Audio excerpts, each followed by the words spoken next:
नमस्कार मित्रों, मैं सिद्धांत फिर उपस्थित हूँ आप सबके समक्ष एक नई रोचक, रोमांचक, रहस्यों से भरी डरावनी कहानी को लेकर। तो चलिए शुरू करते हैं आज की हमारी कहानी। हमारी आज की कहानी का नाम है भूत पर दया। अभी अभी हाल ही में तो रामेश्वर आया था इस कस्बे में। ऐसा कस्बा जो धीरे धीरे शहर का रूप ले रहा था। इधर उधर दूर दूर तक निर्माणाधीन बिल्डिंगें बिखरी पड़ी थी, तो कहीं कहीं आसपास में कई सारी बिल्डिंगें बन रही थी, तो कहीं कहीं एकदम से सन्नाटा पसरा था। दूर दूर तक एक भी घर नहीं, तो किसी किसी एरिया में एक आध कच्ची झोपड़ियां नजर आ रही थी। दरअसल रामेश्वर का बड़ा भाई परमेश्वर इस कस्बे में दैनिक मजदूरी का काम करता था। उसने ही रामेश्वर को भी काम के सिलसिले में बुलवाया था। रामेश्वर बीए पास था और उसके भाई ने उसे बताया था कि इस कस्बे में उसे सुपरवाइजर की नौकरी मिल जाएगी, और इसके लिए उसने एक दो लोगों से बात भी की थी। जून की तपती दोपहरी में साइकिल दौड़ाता हुआ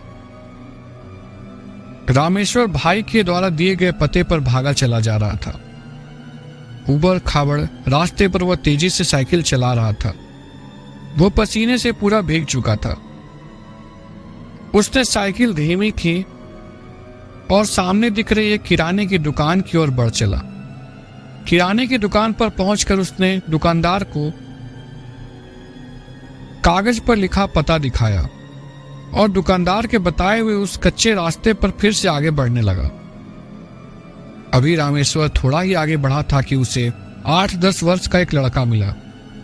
लड़के ने हाथ दिखाकर रामेश्वर को रुकने का इशारा किया और कहा कि अंकल, मुझे भी ले चलेंगे क्या? रामेश्वर रुककर वह पता दिखाया और बताया कि उसे यहाँ पहुंचना जरूरी है। फिर उस लड़के ने कहा कि यह पता उसे मालूम है और उसे भी उधर ही जाना है। फिर क्या था, रामेश्वर ने उस लड़के को साइकिल पर आगे ही बिठा लिया और उससे कुछ बातें करने लगा। लगभग 5-7 मिनट के बाद लड़के ने रामेश्वर को एक बन रही बिल्डिंग की तरफ इशारा करते हुए बताया कि यह वही बिल्डिंग है जिसका पता आप पूछ रहे हैं। फिर लड़के ने कहा कि अंकल, पहले आप अपना काम कर लें, फिर मेरा घर थोड़ा और आगे है, वहां मुझे छोड़ देना। रामेश्वर ने हामी भर दी और अपनी साइकिल को उस बन रही बिल्डिंग की तरफ मोड़ दिया। बिल्डिंग के पास पहुंचते ही उसे एक आदमी मिल गया जो शायद वॉचमैन था। रामेश्वर ने उस व्यक्ति को वह कागज दिखाया और पूछा कि यह पता यहीं का है ना? वॉचमैन ने हाँ करके पूछा कि आपको किससे मिलना है? इस पर रामेश्वर ने वॉचमैन से कहा कि मिसिर जी से। वॉचमैन ने कहा कि मिसिर जी तो यहीं थे पर अभी निकल गए, अब वे 1 घंटे के बाद ही मिलेंगे।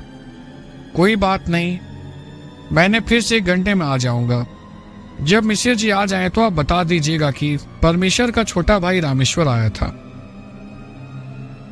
मैं जरा इस बच्चे को इसके घर पर छोड़ आता हूं। वॉचमैन ने पूछा कि किस बच्चे को?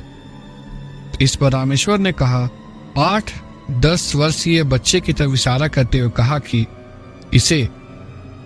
वॉचमैन को थोड़ा अजीब लगा क्योंकि उसे कोई बच्चा दिखाई नहीं दे रहा था, पर उसने बात को टालने के लिए कह दिया कि ठीक है जाओ, पर 1 घंटे तक आ जाना, क्योंकि मिसिर जी आने के 2-3 घंटे बाद फिर यहां से निकल जाएंगे।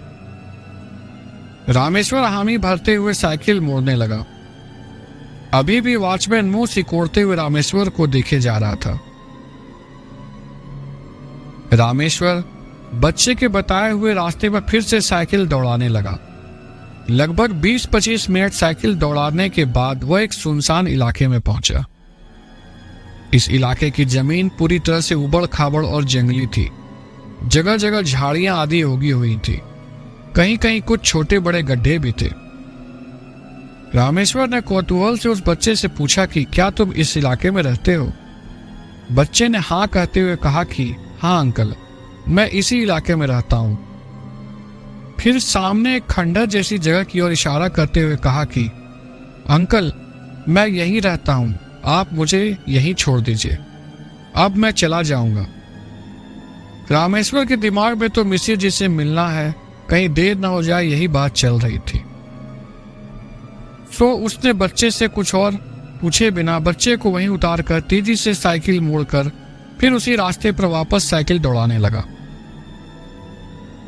20-25 मिनट साइकिल दौड़ाने के बाद वह फिर से अपने पते पर आ गया। वॉचमैन ने बताया कि मिसिर जी आ गए हैं और इतना कहते हुए वह उसे लेकर उस बन रही बिल्डिंग के अंदर पहुंचा। अंदर मिसिर जी कुछ लोगों से बात कर रहे थे। वॉचमैन द्वारा परिचय कराए जाने के बाद रामेश्वर ने मिसिर जी की पांव छूकर प्रणाम किया। फिर बातचीत हुई और मिसिर जी के लिए यह कहने के बाद कि कल से तुम काम पर आ जाना, प्रसन्न मन से रामेश्वर मिसिर जी का धन्यवाद करते हुए उस बिल्डिंग से बाहर निकल गया।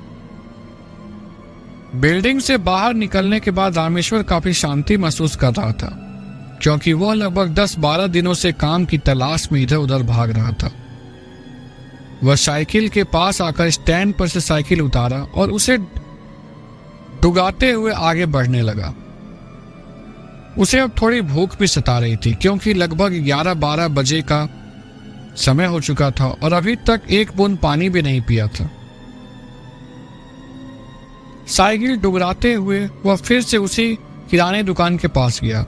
किराने दुकान के पास पहुंचकर उसने स्टैंड पर अपनी साइकिल खड़ी कर दी और कुछ खाने के लिए दुकान के अंदर चला गया।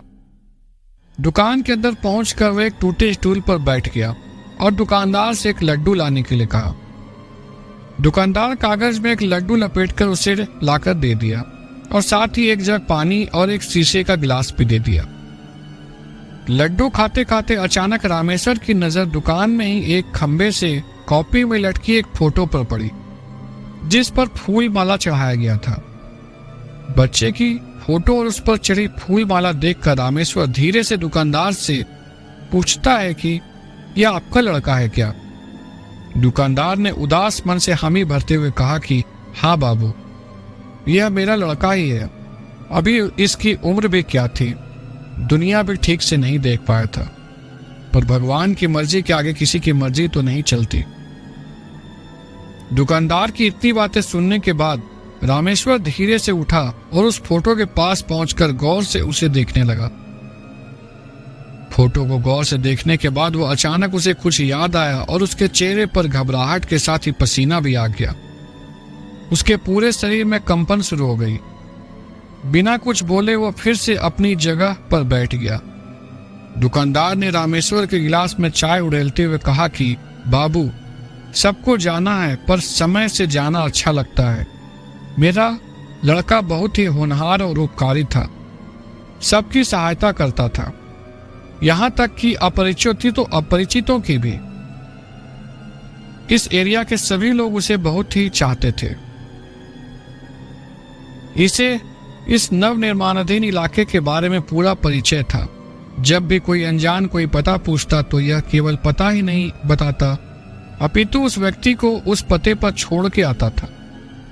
इसकी वजह से सभी लोग इसे बहुत ही प्यार करते थे। लगभग 1 महीने पहले की बात है। एक दिन एक अनजान व्यक्ति मेरी दुकान पर आया। उसे उसी जगह पर जाना था जहां से आप आ रहे हैं। मेरा बेटा उस अनजान को लेकर वहां पहुंचा। उस दिन उस बिल्डिंग के दूसरे महले पर पेंट आदि का काम चल रहा था। पता नहीं मेरे बेटे के दिमाग में क्या आया कि वह उस मचान पर चढ़ गया जो पेंट करने के लिए लगाया गया था। अभी वह मचान पूरी तरह से बंधा नहीं गया था।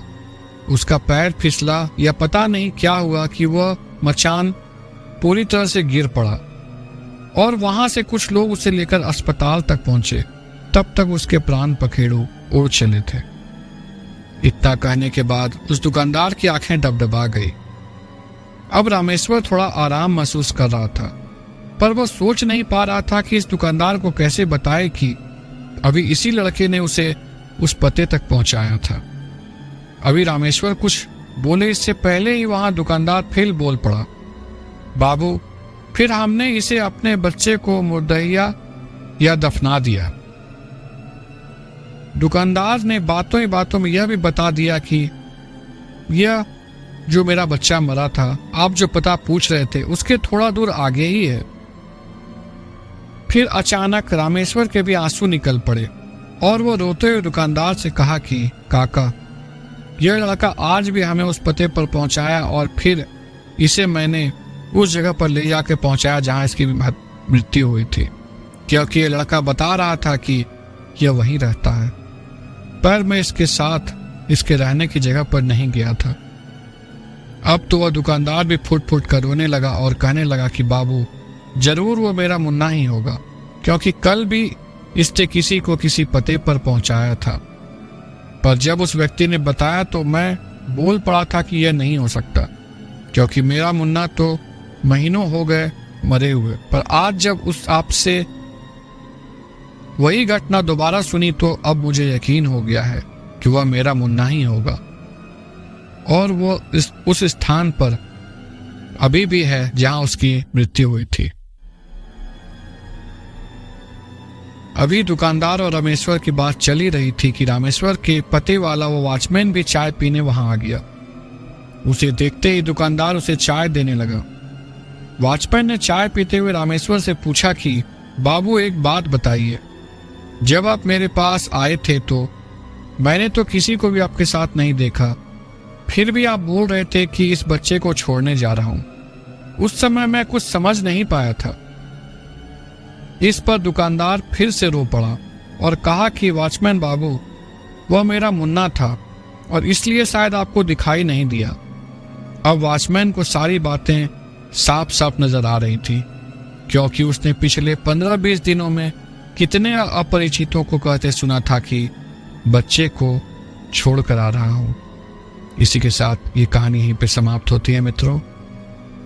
अगर मेरी सुनाई गई कहानी आप लोगों को अच्छी लगी हो तो मेरी कहानी पे लाइक और कमेंट और मेरे चैनल को सब्सक्राइब करना ना भूलें। धन्यवाद।